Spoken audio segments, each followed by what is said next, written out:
పెళ్ళైనా పండగైనా వేడుక ఏదైనా పట్టుచీరల ప్రత్యేక వేదిక వారాహి సిల్క్స్. వృద్ధాప్యంలో ఉన్న తల్లిదండ్రులను చూసుకోవలసిన బాధ్యత బిడ్డలదే.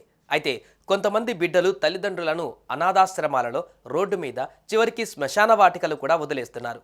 అయితే వృద్ధాప్యంలో అమ్మానాన్నల బాగోగుల్ని చూసుకుంటానని హామీ ఇచ్చి వారి నుంచి ఆస్తి పొందిన కుమారుడు ఇచ్చిన మాట తప్పడంతో ఓ కన్నతల్లి కోర్టును ఆశ్రయించింది.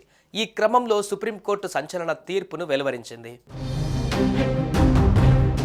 తల్లిదండ్రుల సంరక్షణ, పోషణ నైతిక, చట్టపరమైన బాధ్యతగా పేర్కొంటూ దేశ అత్యున్నత న్యాయస్థానం కీలక నిర్ణయం తీసుకుంది. తల్లిదండ్రులను చూసుకోవడం పిల్లల నైతిక బాధ్యత మాత్రమే కాదు, న్యాయపరమైన బాధ్యత కూడా అని సుప్రీంకోర్టు స్పష్టం చేసింది. తల్లిదండ్రులను కాపాడుకోవడం ఆర్థిక బాధ్యత మాత్రమే కాదు, సామాజిక నైతిక బాధ్యత అని, దానిని నెరవేర్చడం పిల్లల బాధ్యత అని కోర్టు పేర్కొంది.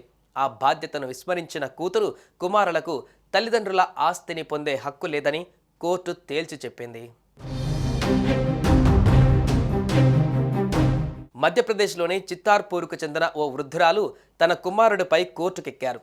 తమ ఆస్తిలో కొంత భాగం ఇప్పటికే గిఫ్ట్ డీడ్ కింద కొడుకుకు కట్టబెట్టామని చెప్పారు. జన్మనిచ్చిన తమను కొడుకు సరిగా చూసుకోవడం లేదని, కొడుకు ప్రేమాభిమానాలు నోచుకోవడం లేదని వాపోయింది.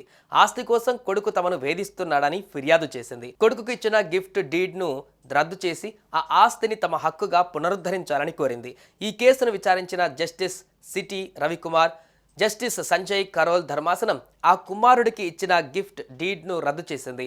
అనంతరం ఆస్తిపైన వృద్ధుల హక్కును పునరుద్ధరించింది. ఈ సందర్భంగా ధర్మాసనం కీలక వ్యాఖ్యలు చేసింది. బిడ్డల నిరాధారణకు గురయ్యే తల్లిదండ్రులకు 2007లో ప్రభుత్వం తీసుకువచ్చిన తల్లిదండ్రుల వృద్ధుల సంరక్షణ, పోషణ చట్టం అండగా నిలుస్తుందంటూ పేర్కొంది. ఈ చట్టం ప్రకారం ఏర్పాటైన ట్రిబ్యునల్లు కన్నవారిని పట్టించుకోకుండా నిర్లక్ష్యంగా వ్యవహరించిన బిడ్డల విషయంలోనూ సత్వర విచారణ జరుపుతామని పేర్కొంది. ఇలాంటి వివాదాలలో తల్లిదండ్రులు తమ పిల్లలకు ఇచ్చిన ఆస్తిపై యాజమాన్య హక్కులు తిరిగి వాళ్లకే దక్కేలా ఆశించే అధికారం ఆ ట్రిబ్యునల్లకు ఉంటుందని న్యాయస్థానం స్పష్టం చేసింది. తద్వారా వృద్ధులైన తల్లిదండ్రులకు ఆర్థికపరమైన భరోసా లభిస్తుందని పేర్కొంది.